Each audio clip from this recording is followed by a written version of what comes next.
I'm back.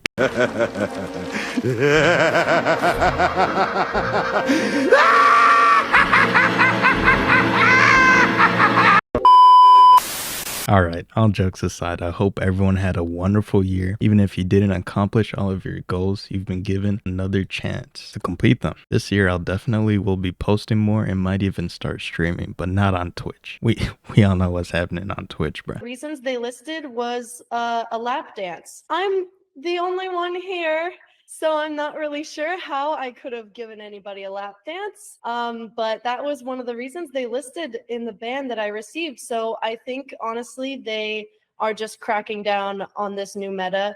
I'm going live on Twitch and I'm going to be doing the topless challenge, except you get to know what's underneath here. And every time someone subs, I have to flex and I have to clap. So first, let's talk about the most important part, which is the gameplay and story. Starting with Forza Horizon 5 that takes place in Mexico. The main story is called Horizon Adventures, which you just go on adventures to lock all the festivals around the map, and the end goal is to make it into the Hall of Fame, which is the end of the story. While I was playing, it didn't really feel like a story at all. You can easily finish it in a day or two. Then after that, you'll have festivals with different chapters, and to lock those chapters, you have accolades to complete, which is the concept of the gameplay and story. I would rank this a D, since it wasn't really a story at all with like main characters or anything like that. Just racing, a lack of creativity, and gameplay after the story is extremely repetitive and gets boring really fast. Now let's talk about Need for Speed Unbound, which takes place in Lakeshore, which is in Chicago, Illinois. It is about a feud between two friends where one of them caused a robbery and stole the main character's car at the family auto shop. And now the shop has to start from scratch, giving the player opportunity to make their mark on the streets, from being a rookie to a top-tier racer, by winning the grand and reclaiming their stolen car. I like the story. It's the Need for Speed blueprint, honestly. It's a very good story that connects with the past Need for Speeds, and as part of the player's path, you'll eventually meet A$AP Rocky, which is kind of cool since not many racing games would include a celebrity, and the game rewards you for taking risks that will have cops chasing you, which is very fun in my opinion compared to the other two that I'm comparing. So I would give this a A. I wouldn't give it an S, but it's definitely an A compared to the others, compared to Forza, since it doesn't have a story at all. Now let's talk about the CrewMotorfest, which is located in Hawaii, and is similar to the Forza Horizon 5 because they both basically don't really have a story at all, and mostly just focus more on racing. The main part of the game is completing your playlists, which are a series of races on a specific theme, like Japan with Japanese cars, American playlists with American muscles. You get it, which is a huge part of the game, which helps you understand the racing for the main stage events, racing against players, and it'll help you complete your challenges for special rewards and money. The gameplay is fine, but since there's not really a story to be connected with and it's repetitive, I'll also give it a D also. It's just not as fun as Unbound that has a story, you know, that you can actually connect with, know the characters' names, all the different garages. So I would definitely say Need for Speed wins this for sure in the gameplay aspect.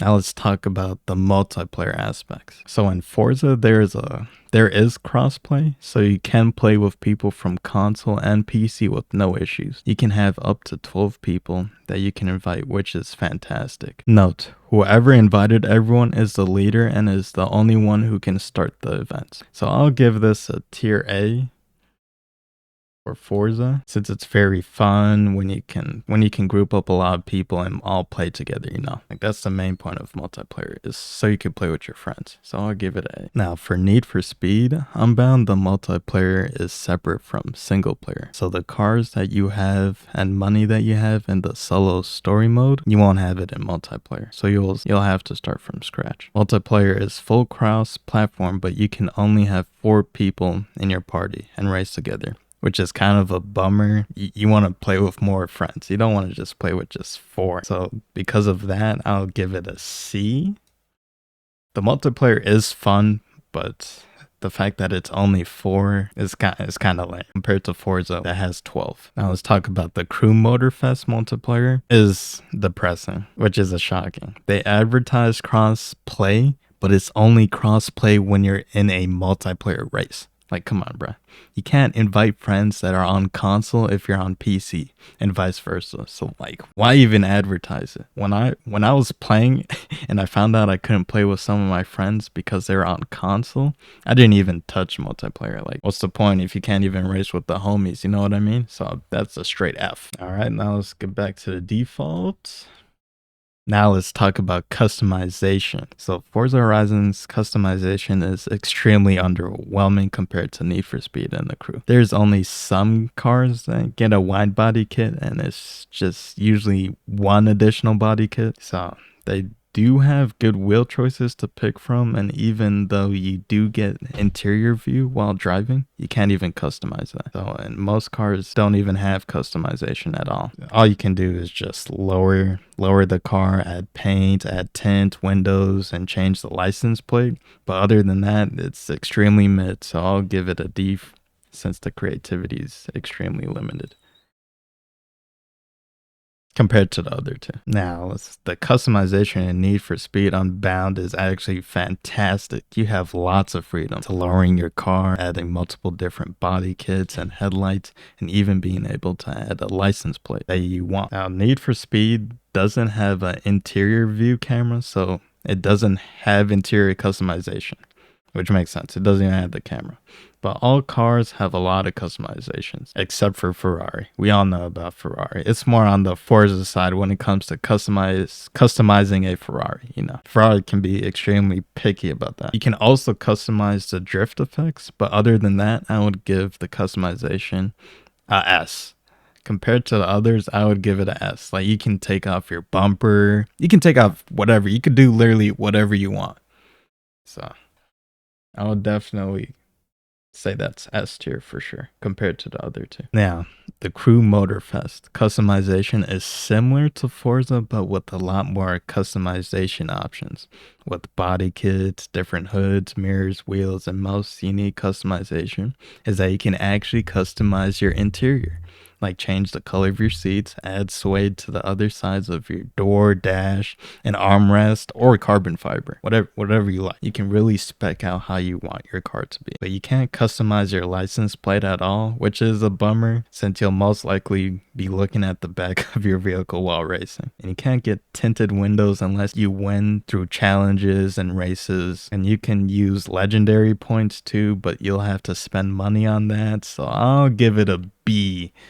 Like, you can be really creative, but the fact that you had to own money, like, you already bought the game and now you had to spend more money just to customize your car the way you want it to be, it deserves the B spot. Now, I also want to talk about the car list. All three have a lot of cars, but Forza takes this by a long shot, with having cars you wouldn't even believe existed. So I would give S tier for Forza.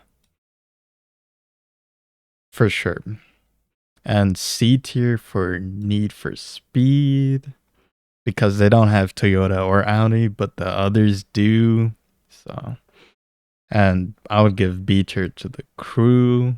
It has almost all the car brands you want to see, but very limited compared to Forza. Like, Forza has damn near every car you can imagine. All right, now we'll do a sound test, but I'm not going to sit here and describe sound. We'll be testing the sound on the same car, the Dodge Hellcat, and I'll make my judgment.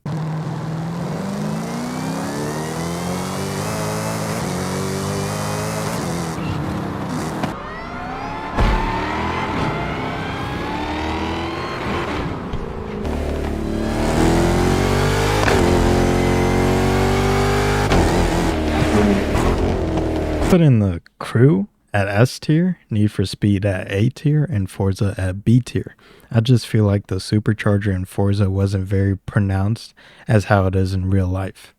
I feel like the Crew was the most realistic, while Need for Speed really had the supercharger sound for the Hellcat, but not enough engine sound. I don't know. You guys leave a comment and tell me which one sounds the best. Alright, lastly, we'll talk about driving physics and tuning of vehicles. I would say all three have very good physics, with each vehicle feeling different. Like, for example, a heavy vehicle will actually feel heavy and a light car will feel light. Adjusting the steering and traction is also very good for drifting and grip racing. Forza and the Crew have similar tuning where you can be very specific on how you want your vehicle to feel with different tires, lowering the car. But in Need for Speed, camber and lowering the car literally has like no effect. It's just cosmetics. But tires on Need for Speed have a lot of effect. Like off-road, on-road, and drift tires have a huge impact. I would say the tuning in the Crew and Forza is a step ahead of Need for Speed. Since it's more like sim-like compared to Need for Speed, which is more arcade-like. Now, they all feel great on the controller, but I would give the edge to the CrewMotorfest because it felt amazing on the wheel. Like, you didn't have to touch any settings, just plug and play. While in Forza, you can use a wheel also, but you'll have to play with your settings a lot. Like, you really have to dial in. And for Need for Speed, don't even think about using a wheel. It's terrible, horrible. But then again, it is more arcade heavy, while the other two are arcade/sim-like. If you guys made it to the end of the video, make sure to leave a like, subscribe, and as I'll be posting more content soon, I hope you had a wonderful New Year and stay blessed. Peace.